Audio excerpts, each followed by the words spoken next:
seriously popular. They're not doing this on The Rest is Fucking History.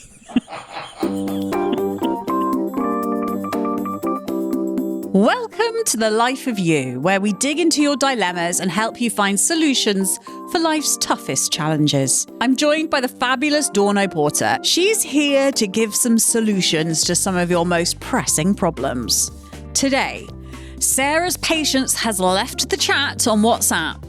Paul's just the man for the job around the house, but not the office. And James has been left home alone, wondering what on earth to do. Anyone who's in a long-term relationship will say that peters out and then you get your friends back. You just have to stand back and let them do it and not get offended by it. All of your problems solved right after this.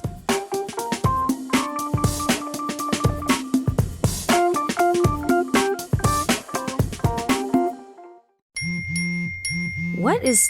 Dax, are you? Tracking all our cars on Carvana Value Tracker on all our devices? Yes, Kristen, yes I am. Well, I've been looking for my phone for... In Dax's domain, we see all. So we always know what our cars are worth. All of them? All of them. Value surge, trucks up 3.9%. That's a great offer. I know. Sell? Sell. Track your car's value with Carvana Value Tracker today. Yeah, sure thing. Hey, you sold that car yet? Yeah, sold it to Carvana. Oh, I thought you were selling to that guy. The guy who wanted to pay me in foreign currency, no interest, over 36 months? Yeah, no. Carvana gave me an offer in minutes, picked it up, and paid me on the spot. It was so convenient. Just like that. Yeah? No hassle. None. That is super convenient. Sell your car to Carvana and swap hassle for convenience. Pickup fees may apply. Okay, our first email, chat shit, get blocked. That's what it says here from Sarah. Right. So I've been on a bit of a WhatsApp cleanup lately, ditching groups I've secretly hated for years and deleting all the questionable stuff I used to send my old fun buddies. But I need some advice on one group problem. I'm really already loving this problem. Me too. There's this one friend, Lucy, who isn't that close, but I've known her for years, and she started being really toxic in my main WhatsApp group with all my old mates from uni. She sent photos laughing at wedding dresses, said some horrible things about her co-workers, and Dawn's, if you could see Dawn's face right now. I'm aghast. And even mocked a former schoolmate who's on OnlyFans. Even subscribing and sending on screenshots. Not very sex positive and frankly a totally bitchy thing to do. Everyone else is too polite to call her out on her bullshit. Should I call out Lucy in the group, as I think they've all been a bit complicit in this?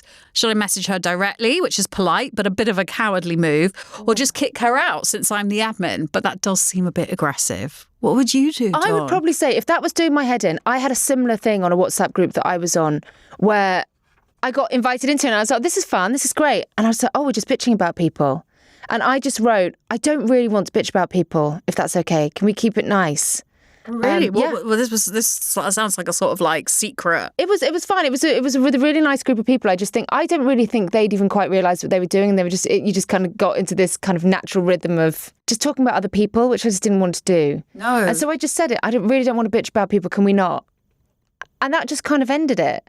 And I think that's what I would do after she'd said something. Just say, can we not bitch about people on here? It makes me feel uncomfortable. And then if she's a dick about it, then leave the group. Then have her leave the group. Or you leave the group. Or you just leave the group. Yeah, but I think it's okay to call it out. I think, we're living in a culture where we have to get better at calling that stuff out rather than if someone's saying that stuff, it's okay for them to be the one that feels uncomfortable.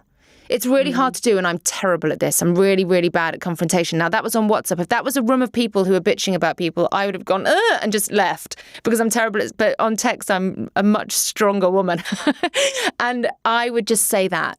And also then I think it's a case of you can't engage. So if someone's saying bitchy stuff, silence will eventually stop it. But yeah, try that. Say, can we not bitch about people on here? I find it really uncomfortable. That's really straightforward. Yeah. My solution to things is I am in a WhatsApp group, a school WhatsApp group. And the other day, one of the parents sent the most extraordinary message about this sort of school-wide PTA fundraising thing that the kids have been set. And it was all about how he thought rules had been broken and he was disgusted and we needed to form a group together and, take on the PTA. And bear in mind, there's 300 people in this WhatsApp group. And it was like the tumbleweed that blew through the WhatsApp group and then someone just really amusingly put in just a reminder of the school WhatsApp rules and regulations. And then you could just see passive aggressively like 100 people liked this. Do you know what I mean? But I really hate being in WhatsApp groups. Yeah. But I'm also really scared of leaving them. Like, I think if I see so-and-so has left a WhatsApp group, I'm like, it's like they've turned around to me and said, I hate you all. I know, Do you you can so just mute. You can mute them. but I have a lot of muted WhatsApp groups that have hundreds and hundreds and hundreds of messages in them. Yeah. They are hard. The ones I'm in at the moment, I love them all. You know, it's when you kind of get set up for a dinner that's happening or something and go, oh, great, another WhatsApp group. Yay. Yeah. And then I'm the worst because I see a WhatsApp group as just an opportunity to do one-liners. And so I just put all of my best material into the school WhatsApp. Well, people say, oh, I hate the school WhatsApp. I'm like, I love it. I am like on fire in those chats. Really? Well, because they're boring. And I'm like, this doesn't have to be boring. Just say something funny and make everyone laugh. And so I discovered this, a few years ago, and now I'm quite addicted to it. Right. So I quite like WhatsApp groups, especially the boring ones, because I try and say things to make people laugh.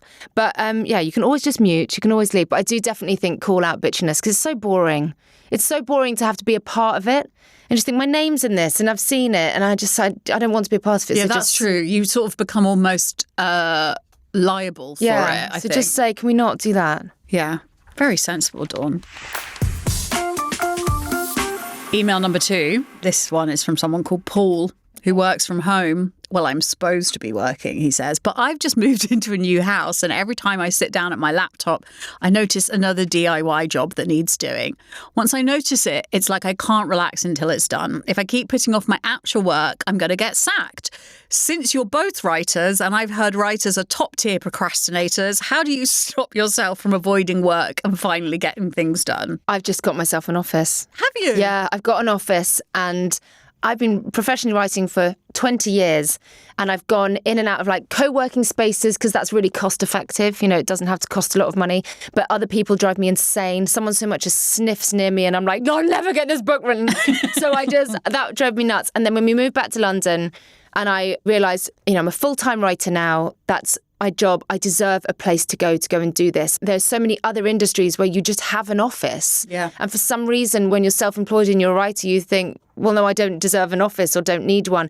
And I found the initial kind of outlay of money for that really, really scary. Yeah. But now my productivity has gone through the roof. I'm more than paying for the price of the office with the amount of work I'm getting done. Rather than sitting at home, my house there's just something to do. I'm just always doing laundry, cleaning the kitchen, tidying the kids' room, doing something. I cannot work from home anymore. It's just a scary thing to commit to. Yeah. Because it is expensive. It's a huge deal to be paying rent somewhere else. But it's just undeniable how much more work I'm getting done. I work from home. When we got our home renovated last year, I was like, I'm going to have a study, a writer's room. And for about 2 weeks I did. And then my brother moved in. Right. So he now lives in the study. So I now work from my kitchen island. Yeah. R.I.P. my back. Thoughts and prayers with my back at all times. Yeah. I'm like on a stool, crouched over it. And I find that I have to really be quite strict with myself. Yeah, it is hard. What's really good, though? Local libraries are brilliant. You say that. But last year, while I was not able to work in the house because it was a building site, I wrote a book almost entirely in the local library. And I learned that every Thursday was like rhyme time and that I should go to a cafe because I would have to listen to Baby Shark on repeat for like an hour between 11 and 12. Right, that's hard. I think that is really hard. I do think it's great because it's free to go and like have a place to go. I think for people who work from home, if you're self-employed, some of the co-working spaces, you can get a good desk for a couple of $100 a month, which I know is loads of money, but it's also just, it depends on what the productivity is. Just stick the headphones on and just get out the house. I truly think getting out the house is the key because otherwise there's just so much to do. You have to get out. Or I also have another trick, which is kind of something I do to keep myself off my phone, is that I have a productivity app and it on my phone, and it locks every app on my phone except for like the call app. That's really good. But That's then it really also good. does this thing because obviously I work really well off validation, where it'll be like, well done, today you worked for 6 hours on, But and it's I'm like, it's like you also need the same app that will lock the fucking fridge.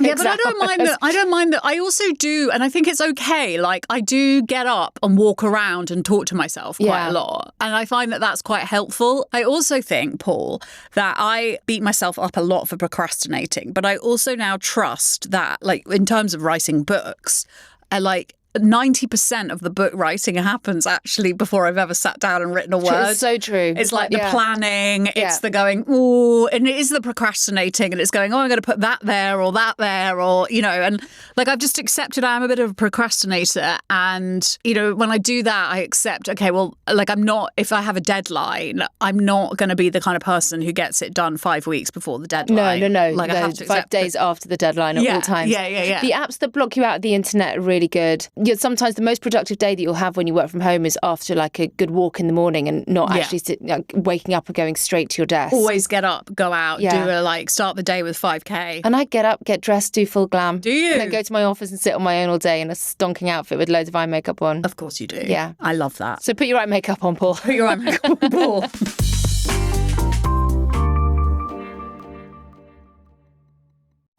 Wow. What's up? I just bought and financed a car through Carvana in minutes. You? The person who agonized 4 weeks over whether to paint your walls eggshell or off-white bought and financed a car in minutes? They made it easy. Transparent terms, customizable down and monthly. Didn't even have to do any paperwork. Wow. Mm-hmm. Hey, have you checked out that spreadsheet I sent you for our dinner options? Finance your car with Carvana and experience total control. Financing subject to credit approval. Llévate más de lo que esperas todos los días con el nuevo McValue en McDonald's. Ahora puedes comprar uno y sumarle otro por $1. Así que cuando tu equipo favorito enfrente a sus rivales, enfrenta tus antojos con $5 Meal Deals. Y si estás corriendo para alcanzar el desayuno, corre al app para llevarte ofertas antes del cutoff. Tú decides, y con McValue, tu decisión siempre rinde más. Precios y participación pueden variar. BOGO $1 válido para un producto de igual o menor valor. Debe estar registrado en Rewards para ofertas en el app.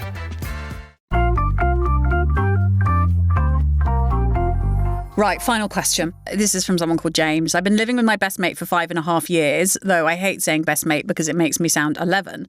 I'm 35 now and we've known each other for 15 years. But after a year of dating her boyfriend, she's moved in with him and now she doesn't call or text. We only see each other in group settings. It's like I've been totally dropped and it really hurts. I've talked to our mutual friends, but they say she just needs space. Is there something she's not telling me? Am I being oversensitive? Am I a melt and don't realise it? Should I bring this up with her or just move on? I think everything that she's doing is completely normal when you meet someone and you and you fall in love. And anyone who's in a long-term relationship will say that peters out and then you get your friends back. And it's just, we said it in your podcast, you just have to stand back and let them do it and not get offended by it. But it is always a kick in the face. However, who is it? James? James, yeah. James will fall in love and do the same thing. Yeah. And so you'll meet somebody and that love that you're forming with them will take you out of your life for a period of time. And it's just what happens. And I look back on so many of those times when like Louise, one of my best friends, had a boyfriend and like I didn't see them for months, be so hurt and offended. And look now, everything's great now. That's just what happens. It's not even in our control. It's like, it's the law of attraction. It's biology. If David Attenborough was doing a voiceover, it would be like, and the female is falling in love with the male, and to solidify this relationship, to make sure that they reproduce, she has to be completely obsessed with him and lie down and spread her legs while he impregnates her, and then blah, blah, blah. And then 5 years later, now the female and the male have been together 5 years. They fucking hate each other.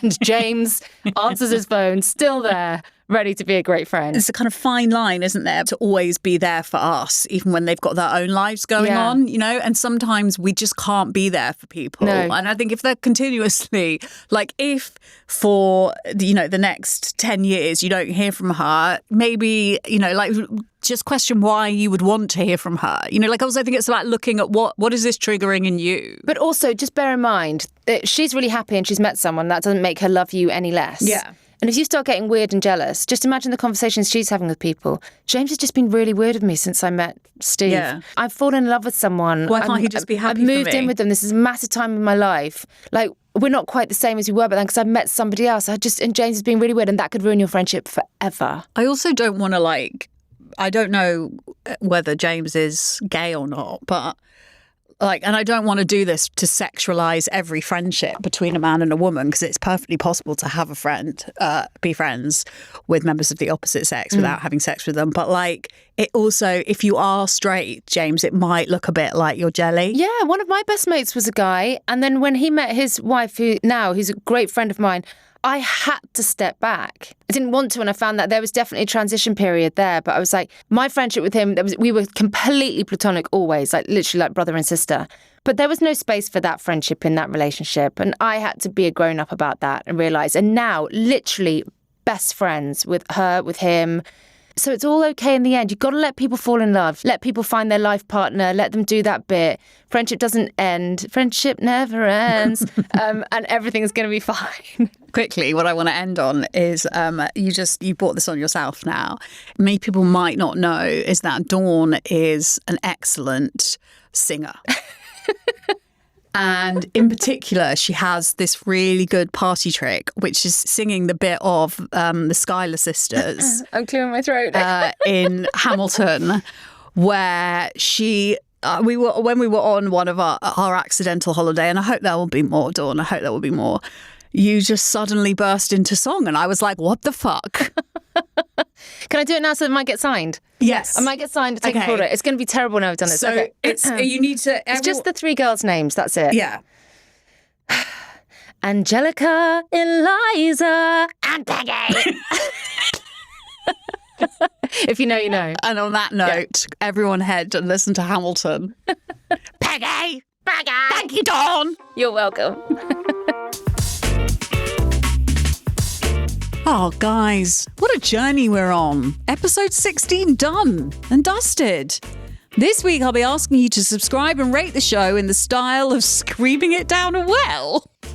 Like, subscribe, tell a friend.